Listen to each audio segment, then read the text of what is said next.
This is Graz from the Netflix show Making Fun, and you are listening to Fascination Street podcast. Yeah, AV in your ears. That's Ambush being giving you this audio visual down the most interesting street in the world with my boy Steve. Fascination Street, you already know. Let's get it when you whip in the Fascination Street. Welcome back, Streetwalkers. This episode is with Ethan Song. Ethan is an entrepreneur, CEO, and founder of everything. He started an internet clothing subscription company called Frank and Oak. He ran that for nearly a decade before he got out of that and decided to get into some other things. One of those other things is called Rare Circles. He is the CEO of Rare Circles, and he helps creators and brands build communities around their users and their customers. Rare Circles helps brands and companies give added benefits and added value to their inner circle customers. So we talk a lot about that. We talk about Frank and Oak and how that got started and the things that he learned.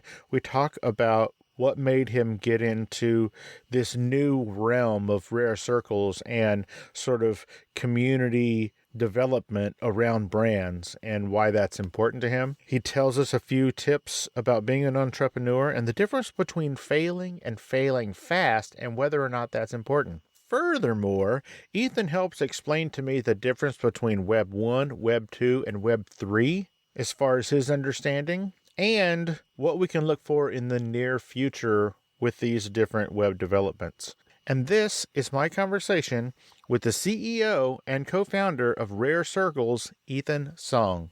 Prepare to be fascinated. Prepare to be fascinated. Prepare to be fascinated.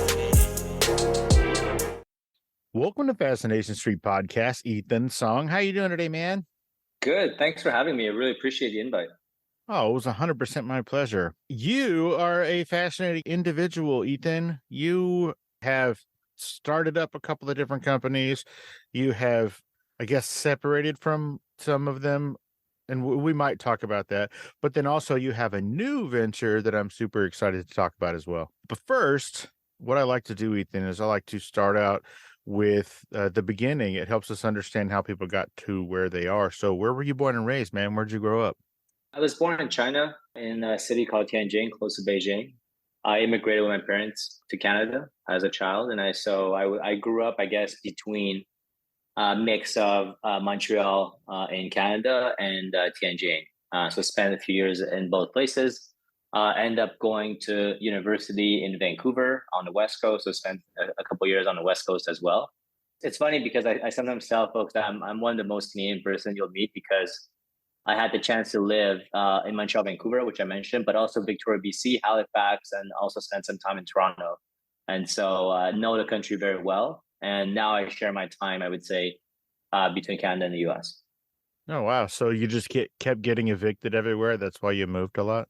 No, I'm just kidding. Well, it's interesting because it is definitely something that I actually wanted to do. I have the chance to live in different places and experience different things. And I felt that your life shouldn't be limited by what's being offered in your vicinities. And so, yeah, I love it. And I had a chance to live in different places. Why do you think that is about you? Like, where did you get that from?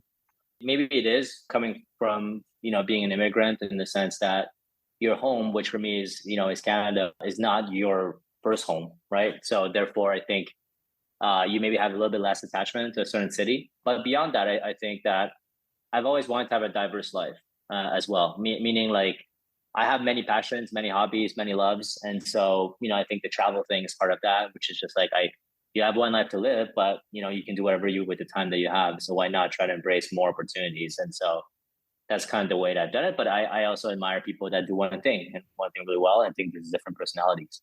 Sure. Why did your parents decide to move to Canada? Why leave China? Yeah, I mean, that was basically in the 80s. And my dad wanted to basically study. He got a scholarship to study physics at a university in Canada. So that was the main driver for them to come to Canada. I would say we were, part of the fairly fortunate immigrants in a sense that it wasn't to escape anything per se, but it was more for better work, in his case, studying opportunity. But because he was able to go to school in Canada, I think that really set him up for success later on. And so even though we're immigrants, I would say we had it easy compared to some others, that I've seen where they really struggle in getting jobs and things like that. Gotcha. So, what did you want to be when you grew up? I have a hunch that it's not what you're doing now. I don't know why you would say that. Because you wanted to be a director growing up. That's why I would say that. Yeah, that's true. I don't know where you got the info. But that's a good piece of info. I mean, I was really into like theater and the arts, which I still am. Really love like storytelling, and so I tried my hand at acting. I did some like dancing as well, but I actually realized that I prefer being like the coordinator versus the actual kind of main character, and so I started doing some directing. I did go to art school as well for a bit, and yeah, I really liked it. Although I didn't end up doing that path as a career, I definitely use those skills. The storytelling aspect in most businesses I've been involved in. If you're gonna ask me like, right, why decide not to pursue that path, I would say in my case was really just a search for independence. I felt that like from a career perspective, it's a very difficult career. It's a career that I admire, but I wanted more independence, meaning I wanted to be able to kind of pick my own path. That's why the entrepreneurial path ended up being more attractive for me. And how did you stumble upon the entrepreneurial path? Like, how was it introduced to you? I didn't really stumble upon it. I mean, in the sense that like my dad was also an entrepreneur, so was always around. My dad had a software and tech company for a while in a gaming space. My mom had a store in Chinatown, and so both my parents didn't have like jobs per se. They were both involved in companies they started. So I guess I did stumble upon it at a young age. That said, I think part of it was also a desire to create and build, a desire to be at the center of the action. So definitely for me, it was always there. That's why it wasn't like there was a specific moment or a specific idea. And that's why, I often talk about this idea of the sort of like the entrepreneur's lifestyle, which is something that I will always have no matter what. And so like, yeah, that's kind of how I stumbled. But like once I went to school, so I went to school for engineering, which I completed. My dad was like, okay, well, I know you want to start businesses, but you want to learn, you should get more experience in the workforce or learnings. And so I didn't really believe I needed it, but I was also too young, too scared to kind of just get started. So I did end up getting a job, and I actually worked in a corporate environment at Deloitte for 2 years, technology consulting. I did that for about 2 years. And then after that, I was like, okay, that's all the business, knowledge I need. Now I can just go and get started. And so I just left, basically tinkered on many different ideas. That's how I kind of, I guess, became officially an entrepreneur. But I would say, entrepreneurs, like there's all kinds of entrepreneurs, right? For me, like, I think nowadays, the idea of founders, a lot of people think about like tech founders as founders. But to me, like an entrepreneur is someone who runs their own like plumbing business or like who sets up shop, like to me, those are all entrepreneurs because they have to find customers, they have to deliver value, and they have to survive and hopefully prosper. So I see entrepreneurship as a much wider aperture, I would say, than like, maybe what the definition of a founder is today. Gotcha. So, one of the companies that you started, co-founded or whatever, was called Frank and Oak. That's a big brand. It's a clothing company based in Canada. Why clothing? Now, I know that you watched your parents do different things in their startups and you kind of tinkered with a bunch of different ideas yourself, like you mentioned. What made you settle on clothing? Yeah, it's interesting because we didn't really do any kind of complex market studies. And I didn't necessarily have a passion for fashion before we got started. What I found in my life that kind of unites a lot of the things I've done is the combination of technology and storytelling. And those are usually the areas that I really kind of like enjoy myself. And I think fashion fits into that. Now, how that actually happened is that the idea behind Frank was actually not so much like, hey, let's pick the industry we want to be in, but simply from the fact that when I was working at Deloitte, often the guys would kind of struggle to put together like their work outfit and they wouldn't really know what to wear. So they would like ask their girlfriends to shop with them or like look at a magazine or look at a blog and then try to figure out what they wanted to wear. And I realized that, that's such a simple thing to solve. And so when Frank and Oak was started, it was actually started as like a subscription program to help men dress better. And you would get content, you would get like outfits that were pre-built for you. And so it's almost like getting a stylist in a box type concept. And that's what really drove the early success of the brand. Now, obviously what it is today is very different than that. And over time, I would say the importance of the subscription program has lessened. And I think the importance of the brand and the values behind the brand are a lot more important. But in the beginning, like the reason why I'm answering your question this way is that it was almost like not about clothing. It was about solving a pain point in the life of like young men at that point in time. So is that, I guess, like an outline that you can take to other venues? Like you said, it wasn't necessarily clothing that just happened to be the vehicle. Is it something that you can sort of just plug anything else into? Like, did you figure out, so I don't want to say a secret recipe, but kind of a template where it doesn't really matter what the product is as long as you're meeting these other criteria? Yeah, I mean, I definitely think, and like it's not just us. I mean, I think other people have succeeded at that as well. I think like you see personalized vitamin as something that has grown to be a big business, or like personalized skincare. So I think part of it is combining product and services, right? Where the overall experience of consuming that product are part of what that product actually is, not just the physical piece, right? So if you think about the web, a lot of what like the internet or like the web can do as it relates to consumers is shape new type of experiences that are powered through digital. And so what I found for men specifically was that personalization and the ability to do that at scale was game changing. And what I mean by that is if you were wealthy and you went to high end, men's store, you probably could get a stylist and get that level of service. But if you just want to buy like daily clothes, you don't have that time, you don't have that money, you might not even want to do that.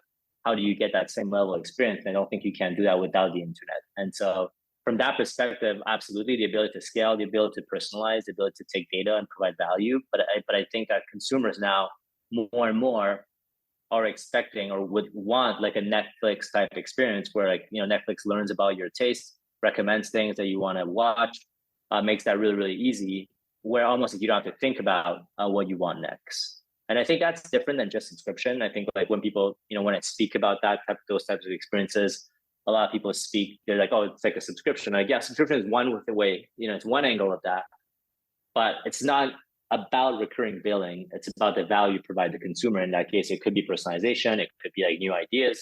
And we applied that basically to clothing in that case.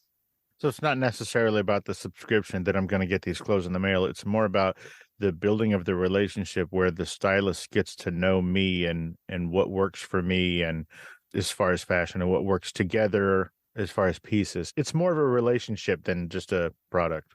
Exactly. I think the convenience matters, but I think the additional value ultimately drives stronger retention. Just convenience to me, like, I think a lot of men do want like convenient services, but it's kind of like not enough. And so we were able to pair both together. I think men's fashion particularly was a great place to start because dudes, we don't know anything. We don't know what looks good. We don't know, does this dress make me look fat? We don't know any of that. But I think that having someone, like you said, people would ask their girlfriend or their wives, hey, will you go shop with me and help me pick out some stuff? And for me, I would walk into stores and look for the mannequins. I'm like, what are the boy mannequins wearing? That looks good. Can I have all those pieces, please? So I think, that's a really great place to start because that was a problem that needed to be solved, basically. So you built Frank and Oak from just a couple of people to over 200 employees doing multi-millions and millions of dollars a year. And then you got out. Why did you leave? You were the CEO and founder. Why did you leave? Did you sell? Did you just take a golden parachute? What happened? Did you moonwalk out of the boardroom and just never show up again? What happened? No, I mean, I was there for almost 9 years. So I definitely did that for a while. And like, I started that business in my 20s, so it was a big part of my formative years. The business went through multiple phases. Nowadays, 9 years is a long time in any cycle. And we went from, a simple kind of subscription model to adding female products. We also added like retail locations eventually. At the height of it, I think there was about 30 retail locations with like you said, 300 employees. And after a while, I just got tired of running that big operation. And it was a lot of like very nimble logistics and operations based tasks. And I'm definitely more of a creative. I didn't see myself fit into the next wave, which is just further growth and further scaling. And so with the board, basically, we worked on a transition and eventually the company was sold to a private equity group. And so that's kind of how I left, but it was the right timing. And so I think that like, I don't have any specific regrets about it because by the time I left, it had already been 2 years that I've been thinking about doing that. So, and I've been transparent about it. So I think that's how it's happened. But I think that, going back to what we said before, I think in some cases, some people will do one thing and want to, see it through for like 30, 40 years and make that basically the only thing they want to do. And I actually realized that for myself, I actually wanted to touch on a few different things. And so part of it was being tired of the execution. Part of it was just wanting to do other things. Do you think that because you started this, like you said, when you were in your 20s, it was, a decade ago or so. Do you think it's easier or harder to start a brand and, scale to whatever, like $1 billion company? Do you think it's harder now or easier now than it was, say, 10 years ago? Yeah, I mean, I have a nuanced answer to that. I mean, obviously, I'm an investor in the space, so I see what's happening. But I think it's easier to get started for sure. I think the tools have gotten a lot better. I think the tools have gotten cheaper. I also think the ability to reach customers globally is a lot easier than it used to be. I think it's easier to get a business to about $10 million in revenue nowadays, but I think it's much harder to scale. And the reason is because the fact that it's easier to start makes it that a lot of people are starting. And so within any category of products, nothing stays new for a very long time. It's just very competitive. I think that's one aspect I've seen change is that like within any verticals, if you look at like cool kind of swimsuit brands or any of those kind of verticals, competition is fierce. The competition is global also, right? So the same reason why it's easier for you to get started, other people start. The same reason why it's easier for you to launch internationally, it also means that brands from other countries are also competing in your own local market. And so I think that getting started is easier. Getting to about $10 million is easier. Getting above that is harder because what happens is that every brand or every company has their initial kind of set of customers in the community that have a close relationship with you as the founder or your story or the company's story. The moment that you go outside of that, things do get competitive. And when you lose that personal attachment to the initial story, then it's product for product. And in that case, you really, really have to think about the point of differentiation and be really good at what you do. Otherwise, to a certain extent, people are saying that almost everything is a commodity. And I would say it's potentially true. Near where I live, there's a bunch of wineries, a bunch of different vineyards. And there was a winery that we were, my wife and I were members of for 15 years, 16 years, something like that. And this was our favorite winery. Yeah, the wine's great and the place is beautiful. But when we first started going, we really felt special. They knew our names. They knew what we liked. They would just, sit and chat with us and get to know us a little better and us get to know them a little bit better. As the years went on and they got bigger and bigger and bigger, we would go there and nobody knows our names. We don't know anybody else's names because there's so many people that they've just gotten so big. The product didn't change and the location didn't change, and it's a beautiful place, but our experience as a customer changed. Yeah. And so I think that goes to what you were saying about how, once a company gets so big, it's kind of hard to maintain those relationships because now they've got so many people that they would potentially maintain those with. And to your point, after like 15 years or whatever, we just bailed. We were like, you know what? I mean, we still like the product and we still like going there, I guess, sometimes, but it's just not the same. And so we bailed after 15 years. So I think that goes to what you're saying about, when you're starting, it's a smaller circle of people that you're influencing or being influenced by you. And then as it gets bigger, it's almost unmanageable or untenable to maintain that same type of relationship with those first few people, right?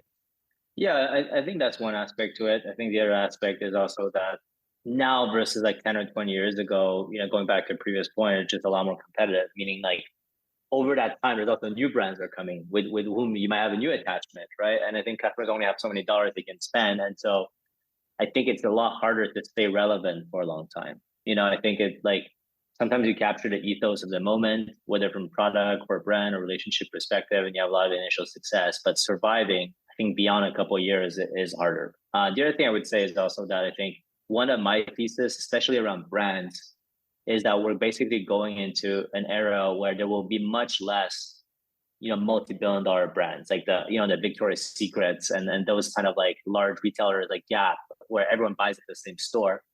Because why would you, right? When there's like thousands of options you can find online, things are specific to your values, are specific to, your shape and your size and your interest. And it doesn't matter where you live. You can be in Wisconsin and be shopping from like, a store in Stockholm. So I think there's going to be a lot more niche and smaller brands that are really good at one thing and less of these sort of like, everyone wears the same clothes. I don't remember those like, Gap ads from like the 90s where it's like everyone in khakis, everyone in jeans, everyone's wearing the same khakis.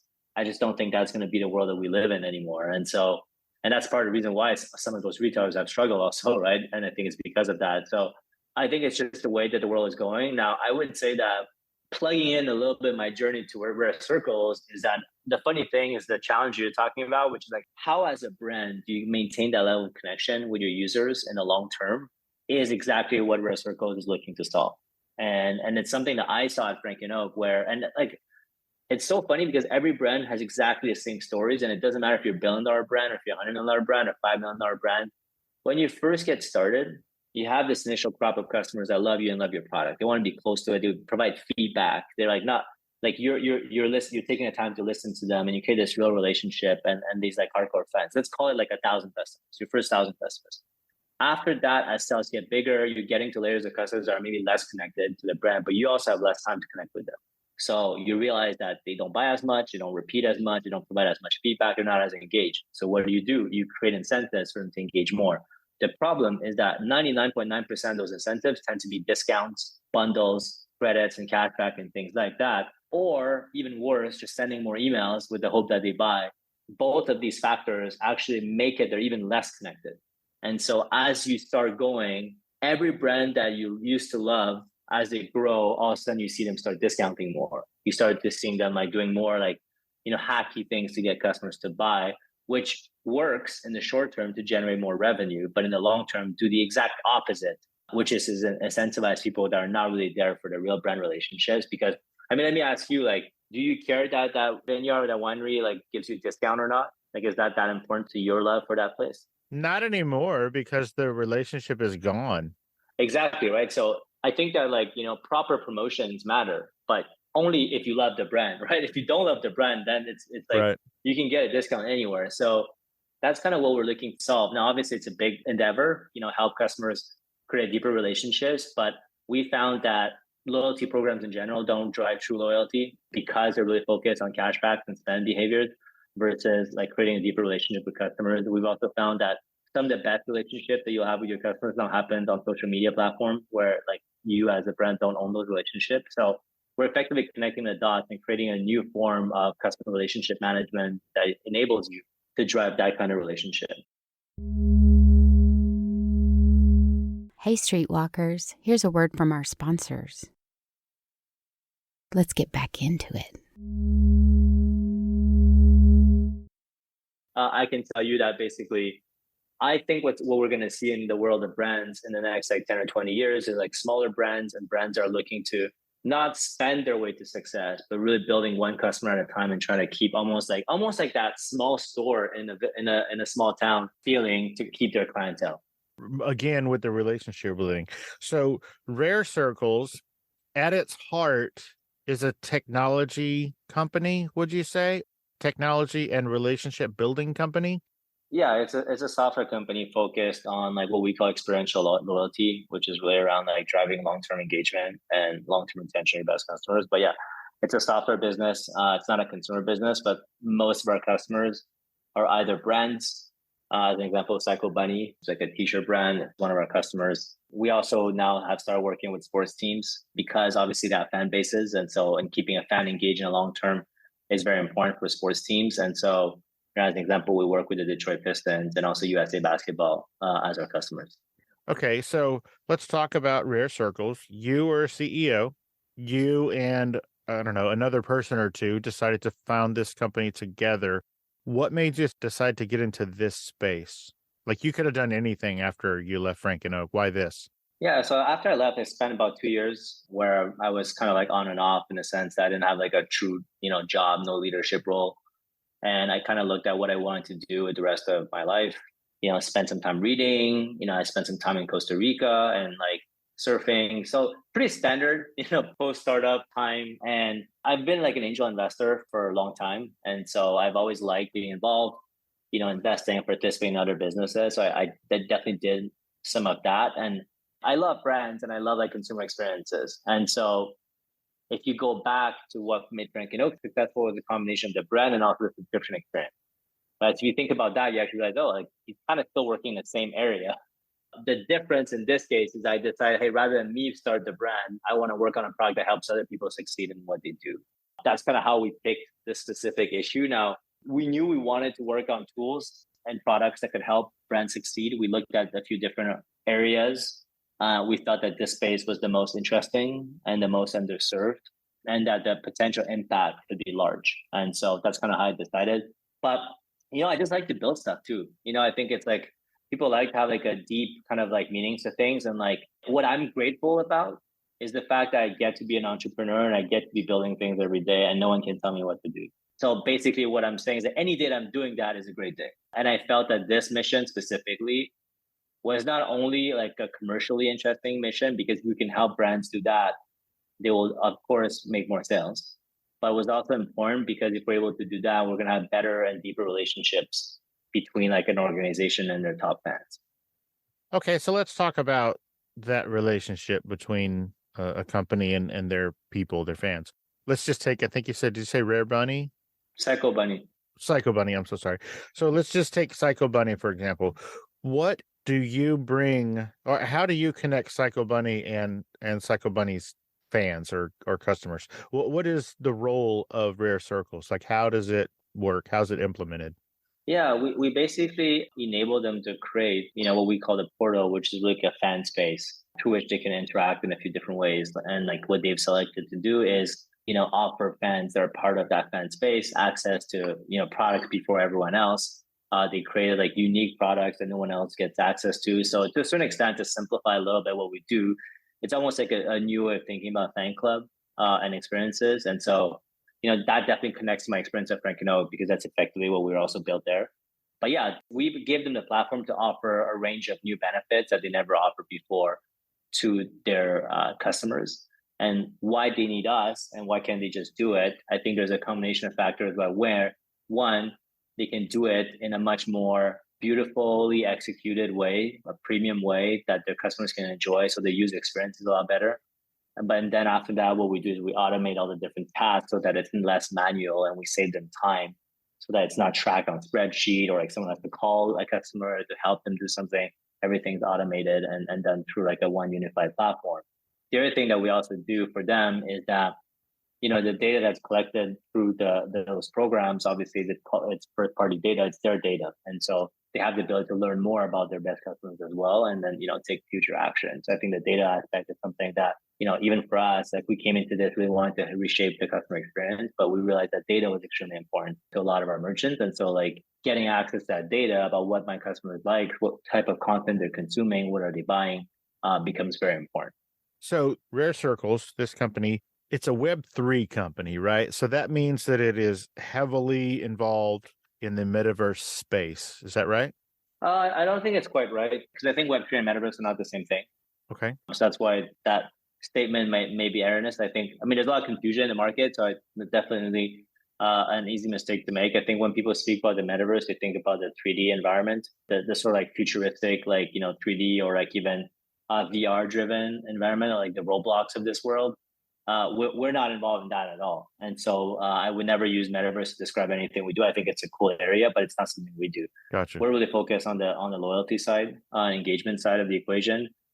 And I wouldn't call us a Web3 company. I think we have Web3 components in what we do, because we do think that one way to drive customer incentives and customer engagement is through the issuance of like digital rewards and not just physical rewards. And so that's how we leverage Web3 based technology, but we also offer Web2 solutions as well, like content and, coupon codes and things like that. So I would say it's balanced.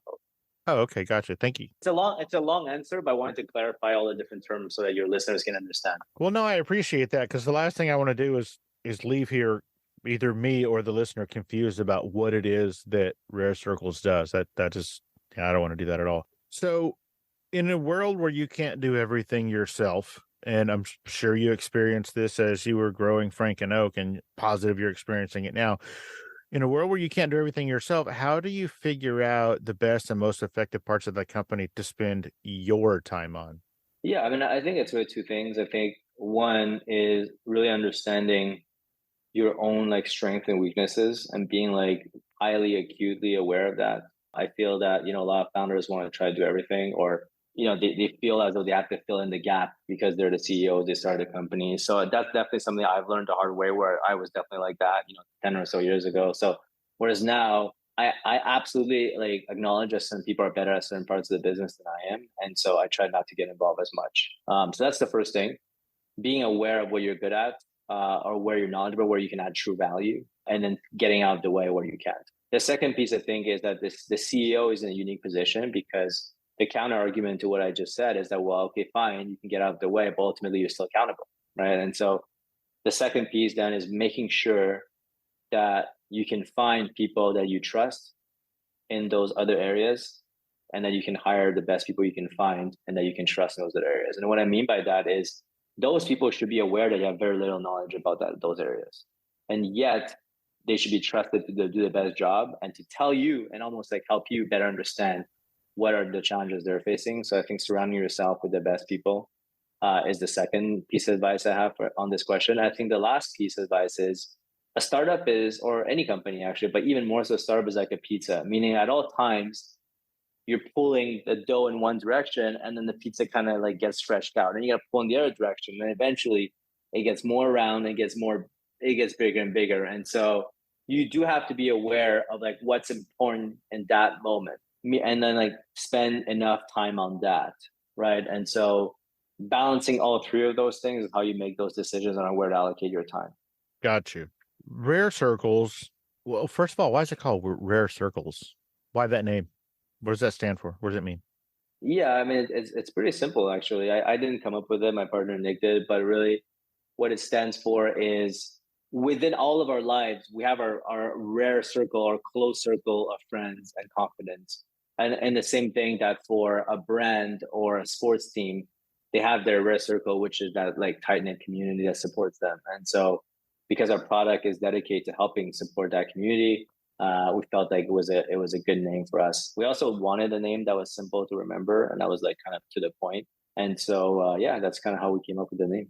So is Rare Circles like, is your customer Steve Owens, the podcaster, or Coca-Cola, the massive corporation? Like, who is your target customer? Who's this for? I mean, it's a general application. So in practice, everyone can use it. But I would say for us, it's neither of those two that you mentioned. I would say it's more of a lifestyle brand, kind of like small to medium sized lifestyle brands. I would say is probably our ideal customer.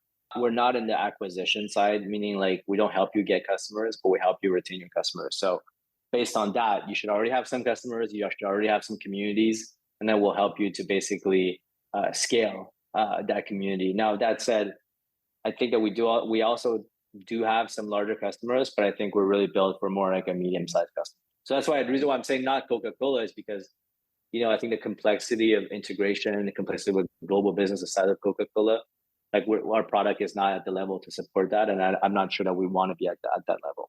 Got you. So Rare Circles is more about building a community for the existing and future customers of a brand that already exists and already has a customer base. It's more about building a community for those customer bases. Yeah, and by building, I think it's a broad word, but like engaging them, monetizing them, providing value to your community. So there's a few different words under building, but absolutely. I think that social media platforms like, Instagram or like TikTok or like Snap are still the best place to build people, like, YouTube even. So because they offer distribution, right? They offer like the ability to get more people, more eyeballs on your product. So I think I see those platforms as more like helping you get the community. Once you get the community, will help you make that healthier. Got you. What is the difference between, as an entrepreneur, what is the difference between failing and failing fast? And why does that matter? Look, I think the reality is that like it's, especially within the tech space, people talk about failing fast, which means, try to get experiments and get consumer validation as fast as possible. Don't go hide in the closet, work on a project for 2 years just to like, you come out and then no one wants your product, right? So it's like, that's what failing fast is. I think that like failing fast is having like an experience, like a experimental framework, for building products and not being worried about getting feedback and learning from that. So I would say usually what you see is that within the life cycle of the business, you should have many fail fast situations and not be afraid to have many fail fast situations because that's where you learn. The faster you fail, the faster you learn. The faster you learn, the closer you'll get to success. So I think that's what failing fast, the definition of that is. I think failing is a broad word because failing fast is failing. But I think when people think about failing, they probably think more about like a bigger error or like an error in judgment, or if you have to shut down your company or if you have to lay off people. I think people think about failing probably in that way. Now, I think that like all of those are similar because like even failing fast, when you make a mistake, it should still hurt and it will hurt. And so I think they're closer than it seems. Now, having been in the startup space or, build multiple businesses, I think failing fast is a broad term. I think it makes sense, but it's simpler to say than to execute because like the counter argument to failing fast is that you're also going to hear stories of people that have been working on something for 20 years. And when it takes off, it's their life's, all those moments that makes that successful. And so had they given up and failed fast sooner, that would have never happened. Right. And so I think that like, the one thing I always caution a new entrepreneur to do is like, yes, fail fast, but make sure that you make every single experiment count. Don't just like throw away things because you can fail fast, because just failing fast will not lead you to success either, right? Making the right experiments, gathering the right information will lead you to success.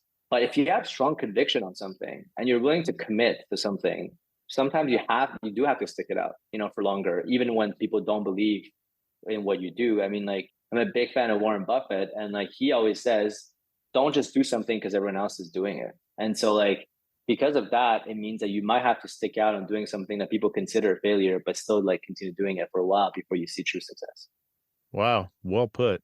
At the same time, look, that person that is on their own in the arena, making that choice when everyone tells them that it's a stupid business or that's never going to work, they're either going to be a genius or they're going to be a fool. That is the beauty and the harshness about being an entrepreneur.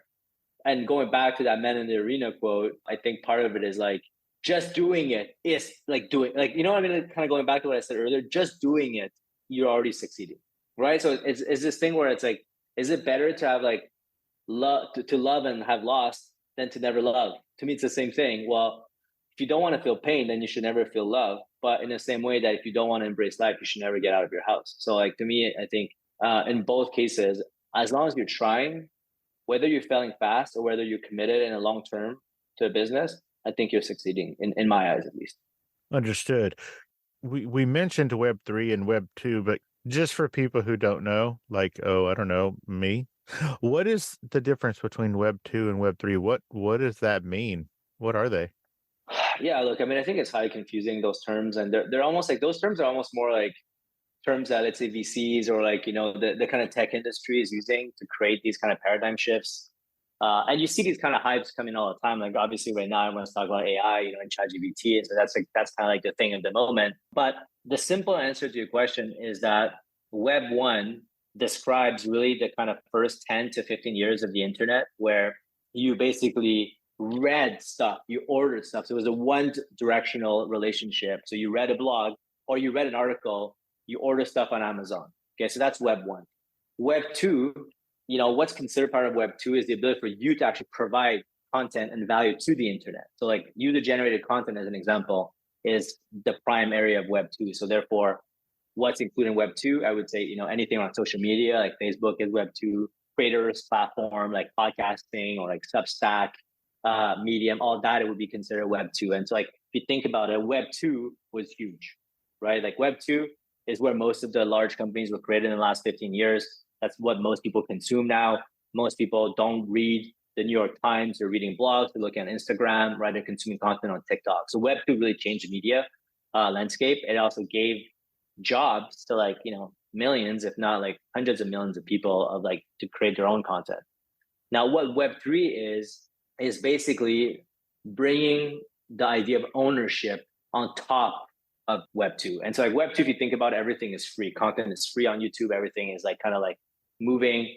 But like, how do I know that I own this piece of information? How do I exchange that piece of information? And so often the underlying technology that's being talked about within Web 3 is crypto and, like NFTs and then tokens and things like that. But really, I think what it speaks to is the idea of ownership. I'll give you an example because you're like, hey, what does that even mean? Let's say for your podcast, if I was like in the first 100 or 200 listener to your podcast and I supported your podcast and I'm part of that early community. How do I get recognized? How do I get recognized to being part of that early crop? And I think that's kind of what Web3 is trying to solve. So that's one way of thinking about Web3. The other thing I think that's happening in Web3 is the idea of digital ownership, which is going to the fact that, an article on Substack, no one owns that. It's basically kind of free, right? You can subscribe to it, but other than that, it's basically free. Digital is such part of our life that why can't I own something and not just like have it as a subscription and so effectively disappear every day? So I think that's another trend that I think we're going to see. And so I think we're going to see a dual model of like digital ownership combined with subscription type business models. And so that's kind of what Web3 is supposed to be. Now, the reason why I'm using this sort of like quotation, it's supposed to be, is that these things always happen after they've happened. So it's easier to define what an era is once it's already happened, right? So like same thing with the 80s and 90s. When you're in the middle of the storm, you can't say, oh, the 90s are about this. You can only say the 90s were about this once you're in the 2000s. And so I think that Web2 is very clear to most people what it is because it's already happened. I think Web3 is being defined today. And I think that's the confusing part where people are like, oh, is Web3 the metaverse? Or is Web3 even AI? Or is Web3 like, digital ownership and NFTs? Right now, I think it's a combination of all those things. But I think by 2030, we're going to look back and say, this is exactly what Web3 ended up being.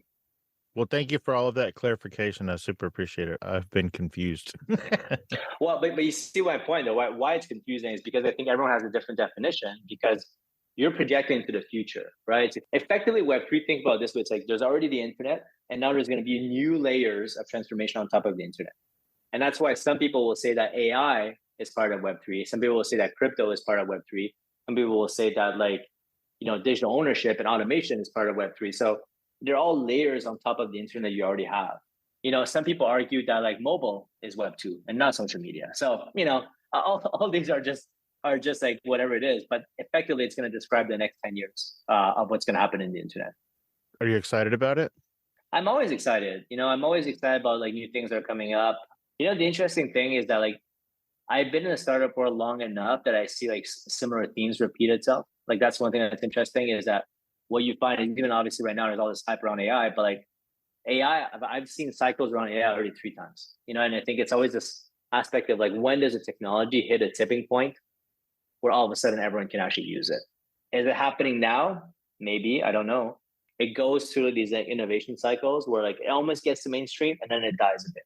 And obviously right now we're in a time where a lot of people are saying that crypto, is dead, or that like all the hype around that was, just overblown. Is it not?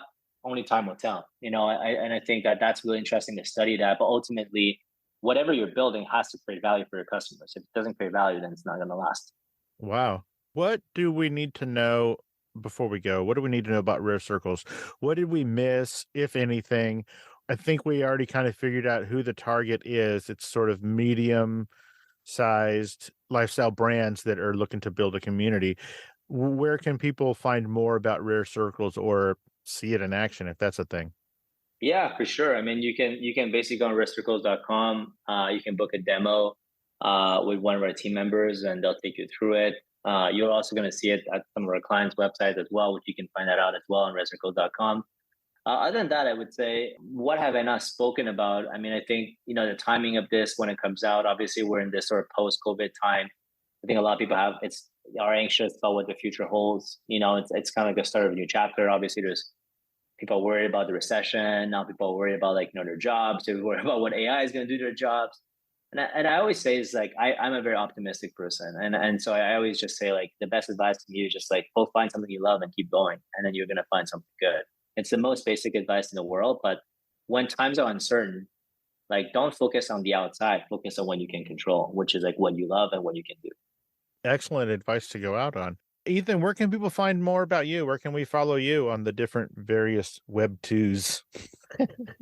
Yeah, I'd say the easiest would be Twitter. So Mr. Ethan Song, MR Ethan Song, or you can find me on LinkedIn as well, Ethan Song. So I'm not too hard to find. And also one thing I do want to say, if you're listening, is that I'm always looking to support young entrepreneurs by either helping them get started, making some introductions for them, or writing a check in their round if that's something that they need. And so you can also reach out to me about that, of course. In the same place on Twitter, I guess, or LinkedIn? Same person. Yeah, exactly. All right, cool. Well, Ethan Song, man, thank you so much for taking the time out of your busy day and your hectic flying all over the world and enjoying yourself schedule to hang out and let us get to know you a little bit better on Fascination Street, man. I really appreciate it. Sounds great. Hey, We'll speak soon. yeah, absolutely. You have a great rest of your weekend, man, and go surf some. What do we say? Go catch some waves. Go hang some tins. I don't know surf lingo. Just go have fun, dude. All right. Thanks. Take it easy. Bye-bye. Bye bye.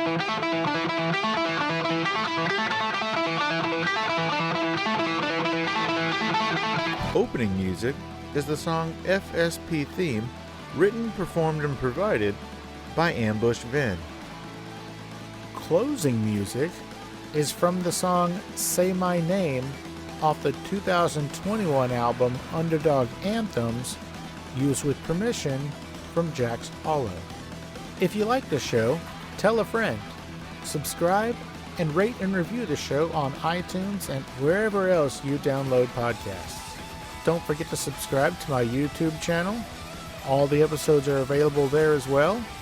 Check me out on Vero at Fascination Street Pod and TikTok at Fascination Street Pod.